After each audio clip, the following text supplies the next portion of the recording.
अदाकार रामचरण ने रियासत आंध्र प्रदेश के कड़पा की अमीन पीर दरगाह पर हाजिरी दी।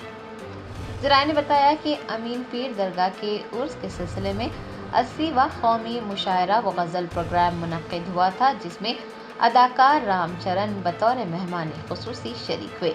दरियासना अयप्पा स्वामी की दीक्षा करने के बावजूद रामचरण ने दरगाह पर हाजिरी दी और इत्तेहाद व हम आहंगी का पैगाम दिया। अदाकार की एक झलक देखने के लिए वहां पे हुजूम देखा गया और अफरा तफरी मच गई, क्योंकि मद्दाहों को संभालने के लिए पुलिस को शदीद मुश्किलात पेश आई और लाठी चार्ज भी करना पड़ा।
Germanten super speciality hospital national award winner doctor Mir Jawad Zar Khan, German trained senior orthopaedic surgeon and director, माहिर डॉक्टर्स डॉक्टर वासिफ आजम और doctor Bharavi Chanduri, senior cardiologist और दीगर डॉक्टर्स नुमाया खिदमत अंजाम दे रहे हैं। Robotic surgery, advance cath lab, MRI, operation theatre, ICU, 2D ultrasound जैसी सहूलियात से आरास्ता कॉर्पोरेट लेवल हॉस्पिटल। वाजबी फीस में हर मर्ज से शिफायाबी के लिए Germanton super speciality hospital, Attapur.